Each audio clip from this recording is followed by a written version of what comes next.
नमस्कार मित्रों, सरल संस्कृत व्याकरण चैनल में मैं अरुण पांडे आप सबका हार्दिक स्वागत करता हूं। आज मैं आप सबके लिए लेके आया हूं मंदाक्रांता छंद का एक पाठ। मंदाक्रांता छंद यह 17 वर्णों वाला एक छंद होता है, यानी इसके प्रत्येक पादों में 17 वर्ण होते हैं। कुल मिलाकर इसमें 68 वर्ण पूरे श्लोक में मिलेंगे। और हम आज के इस पाठ में मंदाक्रांता छंद में क्या गण व्यवस्था होती है, किस तरह के इसके लघु गुरु व्यवस्था होती है, क्या इसका लक्षण होता है, उदाहरण किस तरह के होते हैं, कहाँ पर यतियाँ होती हैं, इत्यादि प्रश्नों के समाधान जानेंगे। किस तरह के प्रश्न मंदाक्रांता छंद से संभव हैं वो सब कुछ जानेंगे। तो मंदाक्रांता छंद का लक्षण बताते हुए वृत्त रत्नाकरकार केदार भट्ट जी कहते हैं, इसका लक्षण इस तरह बताए हैं। उनकी विशेषता यही है कि वह जिस छंद का लक्षण बनाते हैं उसी छंद में बनाते। तो मंदाक्रांता छंद का लक्षण आपको जानना है तो मंदाक्रांता छंद भी जान जाएंगे उसी बहाने। मंदाक्रांतां बुधिरसनगैर्मोभनौ तौ गयुग्मम्। मंदाक्रांतां बुधिरसनगैर्मोभनौ तौ गयुग्मम्। इसमें क्या है, यहाँ पर मंदाक्रांता छंद का लक्षण बताते हुए कहते हैं कि मंदाक्रांता कब होती है। मंदाक्रांता छंद कब होती है ये बता रहे हैं, जब अंबुधि मतलब होता है समुद्र, सागर कितने हैं महासागर आप जानते हैं, धरती पर 4 महासागर है, इसलिए अंबुधि शब्द से 4 संख्या का बोध होता है। अंबुधि मतलब जलधि, ऐसा भी इसका लक्षण मिल जाता है।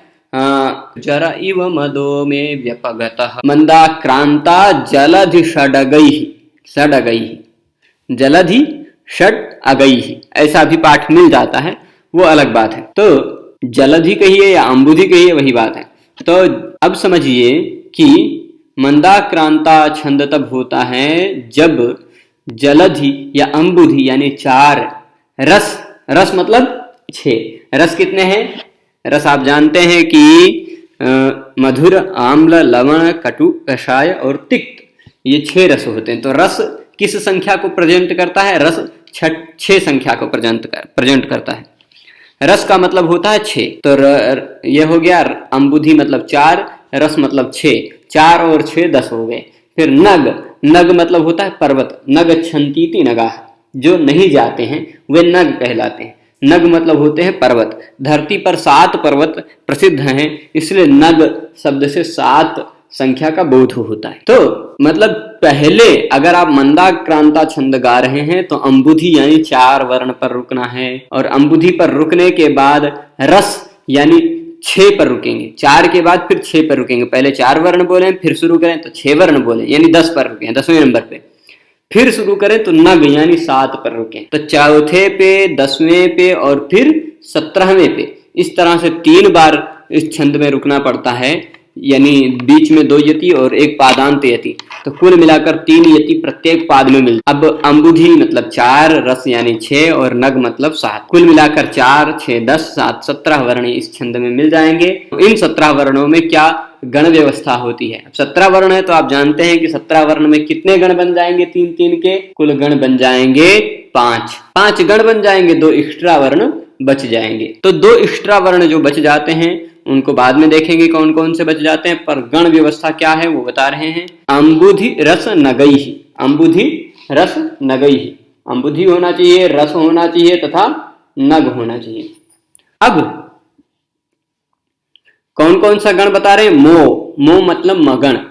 सबसे पहले क्या होना चाहिए, मह है, मह के विसर्ग को ओ हो गया है हसी च सूत्र से, तो मह मतलब मगण। फिर भनौ, भश्च नश्च इति भनौ, मगण के बाद कौन सा गण आएगा, भगण। फिर नगण, फिर तौ मतलब एक ही वर्ण में 2 द्विवचन लगा है तो तश्च तौ, 2 तगण है, तो 2 बार तगण लिखिए, तगण 2 है ना, इसलिए यहाँ 2 वर्ण थे, भगण और नगण 2 थे तो द्विवचन था, पर एक तग में ही द्विवचन तो यानी 2 ता का बोध कराता है, तो 2 ता आ जाएंगे, तगण।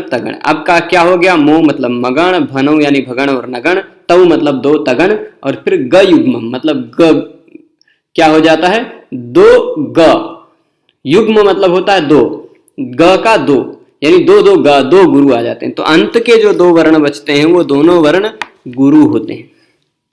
अब जो इसका और भी दूसरा भी लक्षण मिलता है, जलधि सडगई ही मोभनो तात गुरु चेत। तो मतलब क्या होता है, वहां भी यही लक्षण आएगा कि मंदाक्रांता छंद होता है, यदि उसमें जलधि मतलब 4 पर, फिर 6 पर, फिर 7 पर यतियां होती हैं, तथा उसमें मगण, भगण, नगण, तगण, तगण और फिर 2 गुरु होते हैं। तो इस तरह से अब देख लीजिए, मगण यानी क्या होता है, मगण यानी मस्त्री गुरु, तीनों वर्ण मगण के गुरु होते हैं। आप मगण क्या होता है जानने के लिए यमा तारा जभान सलगा सूत्र को देखेंगे तो वहां मा तारा तीनों गुरु है मगण में। तो अब तीनों गुरु है, इसलिए क्या हो जाएगा, मगण में तीनों गुरु है। भगण क्या होता है, भा न स, भा गुरु है पर न स, 2 बाद के 2 वर्ण क्या है, लघु है। फिर नगण में क्या है, न स ल, तीनों लघु है। न क्या हो जाता है, त्रिलघुश्च नकार है। नकार कैसा है, त्रिलघु है, तीनों वर्ण इसके लघु होते हैं। और फिर ता क्या होता है, तगण कैसा होता है, अंतिम वर्ण तगण का केवल लघु होता है, बाकी के दोनों वर्ण गुरु होते हैं। जैसे ताराज, ताराज, और फिर दोबारा तगण है तो ताराज, 2 गुरु 1 लघु। फिर ग मतलब होता है गुरु, 1 गुरु, फिर दूसरा वाला ग मतलब दूसरा भी गुरु। तो इस तरह से 17 वर्ण होंगे। अब इसमें प्रश्न भी हो सकता है कि मगण, बगण, नगण, तगण, तगण, गुरु, गुरु, ये जो जिसमें गण व्यवस्था ऐसी हो वह कौन सा छंद कहलाता है। यह लक्षण पूछ लेगा, अंबुधि रस नगई ही, इसमें यति किस छंद में होती है, या फिर इसी तरह ऐसे चिन्ह बनाकर दे देगा यह किस छंद का लक्षण है। पूछने का तरीका उनका अलग अलग हो सकता है। तो इस तरह की गण व्यवस्था वाला, इतने वर्णों वाला कोई छंद मिल जाए, यानी आप ये सोचिए कि जो जिस छंद में शुरुआत के 4 वर्ण लगातार गुरु हों, फिर 5 वर्ण लगातार लघु हो, 4 वर्ण लगातार गुरु, 5 वर्ण लगातार लघु, ये इतना ही शुरुआत का पहचान पकड़ लीजिए और कुल 17 वर्ण मिल जाते हों तो वह समझ लीजिए निस्संदेह कि वह मंदाक्रांता छंद है। और मंदाक्रांता छंद में ही एक निबद्ध काव्य बहुत प्रसिद्ध है कालिदास के द्वारा, मेघदूत। मेघदूत इस काव्य में केवल मंदाक्रांता छंद का प्रयोग किया है कालिदास जी ने। उसका पहला श्लोक मैंने उदाहरण के रूप में रखा है आप सबके सामने, और भी बहुत सारे श्लोक हैं, हजारों लाखों की संख्या में संस्कृत जगत में मंदाक्रांता छंद में श्लोक मिल जाएंगे। शांताकारं भुजगशयनं पद्मनाभं सुरेशम इत्यादि बहुत सारे श्लोक हैं। तथा मैंने एक जो ये प्रसिद्ध श्लोक ज्यादातर लोगों की परीक्षाओं में है तो इसलिए ऐसा इस दृष्टि से इस श्लोक को रखा है। इसको हम गाकर देख लेते हैं। कश्चित् कांता विरह गुरुणा स्वाधिकारात् प्रमत्तः शापेनास्तंगमितमहिमा वर्षभोग्येन भर्तुः यक्षश्चक्रे जनकतनया स्नानपुण्योदकेषु स्निग्धच्छाया तरुषु वसतिं रामगिर्याश्रमेषु। यहाँ क्या कह रहे हैं कि अब देख लीजिए, गाते समय स्पष्टतः आपको अवगत होगा कि मैं गाते समय 3 बार रुक रहा हूं। पहले कश्चित् कांता रुक गए ना यहाँ पे, फिर विरह गुरुणा, यहाँ विरह गुरुणा पे रुक गए, फिर स्वाधिकारात् प्रमत्तः, हर लाइन में ऐसे 3-3 बार रुकना पड़ता है। उसी तरह लक्षण में भी है, मंदाक्रांता बुधिरसनगई मोभनौ तौगयुग्मम्। तो यानी कि इसमें यति है, ये जो रुकते हैं उसी को यति कहा जाता है।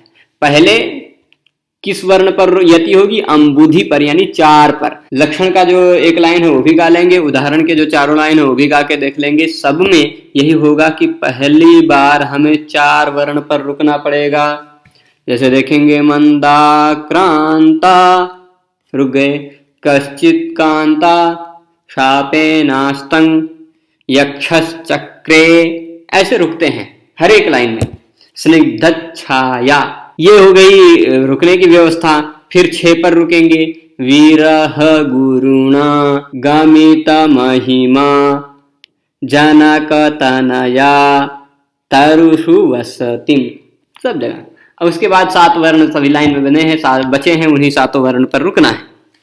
तो ये तो रुकने की व्यवस्था हो गई। अब गण मिला लेते हैं कि क्या इस छंद में सभी गण वैसे के वैसे हैं। तो मैंने आपको बताया है, हर एक छंद को पढ़ाते समय मेरी यही विशेषता रहती है, मेरा यही लक्ष्य रहता है कि आप सबको सरल करके प्रेजेंट किया जाए। एक ही पेज में उस छंद के विषय में जितना जानकारी हो सके उतना मैं दे दूं। तो अब देख लीजिए कि इस छंद के लक्षण में जो गण व्यवस्था दिखाई गई है, मगण मैंने लाल कलर में रखा है सभी लक्षण में भी और उदाहरण में भी, भगण काले कलर में रखा है यहाँ भी लक्षण में भी उदाहरण में भी, नगण फिर लाल कलर में आप देख लेंगे सब जगह, फिर तगण काले में और फिर तगण लाल में, फिर गुरु एक काले में और एक गुरु लाल में, यानी जिससे पहचानने में आसानी हो कि क्या गण व्यवस्था वास्तविक में जैसे लक्षण में है वैसे है कि नहीं है। तो पहले मगण हम लक्षण में देख लेते हैं। 3 लगातार यानी 4 लगातार गुरु हो गए, मगण और फिर एक भगण का गुरु। देख लीजिए मन गुरु, दा गुरु, क्रा गुरु, ये 3 मगण हो गया। इसमें भी देख लीजिए कस गुरु, क्योंकि स और च का संयोग है, कहीं भी तुरंत बाद में यदि संयोग है तो उसके पहले वाला वर्ण गुरु मान लिया जाता है। तो कश गुरु, चित गुरु, चित गुरु क्यों, क्योंकि चित के बाद ची के बाद त और का संयोग है, तो व्यंजन वर्ण एक साथ आ रहे, तो ची भी गुरु। और फिर का तो गुरु है ही दीर्घ होने के कारण, शा गुरु, पे गुरु, ना गुरु, तीनों गुरु। य गुरु, यह गुरु क्यों है, क्योंकि उसके तुरंत बाद का और श का संयोग है, का और शा का संयोग होने के कारण संयोग के तुरंत पहले वाला जो वर्ण होता है वह गुरु मान लिया जाता है। तो यह गुरु, श भी गुरु क्यों गुरु, क्योंकि उसके तुरंत बाद श और च का संयोग है। और च गुरु क्यों, क्योंकि उसके तुरंत बाद क और र का संयोग है। फिर अब देख लीजिए स्निग्धच्छा, ये 3 गुरु देख लीजिए। स्निग गुरु क्योंकि ग और ध का संयोग है, ध गुरु क्योंकि च और छ का संयोग है, और छा तो गुरु है ही, यानी ये मगण चारों लाइनों में मिल गया। भगण देख लीजिए, यहाँ भी भगण में पहला गुरु होगा ता और फिर 2 लघु होगा बुद्धि। यहाँ भी देख लीजिए ता वि र, यहाँ तम ग मी, क्रे ज न, पहला गुरु बाद के 2 लघु, इसी तरह व्यवस्था है। फिर उसके बाद या गुरु त रु लघु, ये तो हो गया भगण। फिर नगण यानी लगातार 3 वर्ण लघु मिल जाएंगे, ह गुरु त म्य ही, क त न शु व स, सभी वर्ण लघु मिल गए चारों पादों में। यहां भी देख लीजिए र स न। अब इसके बाद तगण होगा, तगण यानी 2 गुरु 1 लघु, फिर तगण रहेगा यानी 2 गुरु 1 लघु। फिर देख लेते हैं 2 गुरु, णा गुरु, स्वा गुरु और धी लघु। मा गुरु, वर गुरु, वर गुरु क्यों, क्योंकि र और श का संयोग है इसलिए, और श लघु। फिर या गुरु, स्ना गुरु और न लघु, तिम गुरु, रा गुरु और म लघु। फिर अब दूसरा वाला तगण लाल कलर वाला देख लेते हैं। यहाँ भी नौ गुरु, तौ गुरु और ग लघु। यहाँ भी का गुरु, रा गुरु और प्र लघु। प्र का जो र है वो लघु माना जाएगा क्योंकि उसके तुरंत बाद संयोग नहीं। फिर भो गुरु, ये गुरु, ण लघु। पुण गुरु क्योंकि ण और या का संयोग है, यो गुरु, द लघु। गिर गुरु, या गुरु और श का र लघु। तो ये हो गया दूसरा वाला भी तगण। अब 2 गुरु होने चाहिए, यानी मत गुरु है ही क्योंकि त और 2 ता का संयोग है। यहाँ भर गुरु है ही क्योंकि 2 ता का संयोग है, र 2 ता 3 वर्णों का संयोग है। के गुरु है ही और मैं भी गुरु है। फिर अंतिम वर्ण चारों लाइनों में गुरु होना चाहिए। यहाँ तह है विसर्ग वाला है, यहाँ तुह है विसर्ग वाला है, 2 विसर्ग वाला होने के चलते गुरु माना जाता है। यहाँ दोनों तो लघु हैं फिर भी गुरु माने जाएंगे, क्यों, क्योंकि वा पादांतो गुरु ज्ञेयो, पाद का अंतिम वर्ण लघु होते हुए भी विकल्प से गुरु माना जा सकता है। तो यानी इस तरह से हमने इस छंद के लक्षण में देखा, मंदाक्रांताम बुधिरसनगैर मोभनौ तौ गयुग्मम, यह इसका लक्षण हो गया। मतलब मंदाक्रांता छंद होती है जब अम्बुधि यानी 4, रस यानी 6 और नग यानी 7 वर्णों पर यति हो तो, और गण व्यवस्था कैसी हो, मगण हो, भगण हो, नगण हो, तगण हो, फिर एक तगण हो और गुरु हो, फिर गुरु हो। कुल 17 वर्ण इस छंद में होते हैं। इसका लक्षण भी हमने बता दिया, उदाहरण भी बता दिया, और भी बहुत सारे उदाहरण मिल जाएंगे। आपको उदाहरणों की इसकी कमी हो तो पूरा मेघदूत पढ़ लीजिए, 121 के आसपास श्लोक मेघदूत में ही मिल जाएंगे इस छंद में। अब तो आज के इस पाठ में हम मंदाक्रांता वाले पाठ में इतना ही रखते हैं। विशेष अगले हरिणी छंद को लेकर हम कल सुबह 7:30 बजे इसी समय आप सबको मिलेंगे। पूरा पाठ देखने के लिए धन्यवाद। आपको यदि पाठ नहीं मिलते हो, कोई शिकायत हो, तो आप हमारे टेलीग्राम चैनल पर जुड़ सकते हैं। वहां पर आपको नियमित रूप से जो भी वीडियो अपलोड होगा वो वीडियो मिलता रहेगा। पूरा पाठ देखने के लिए धन्यवाद। नमस्कार।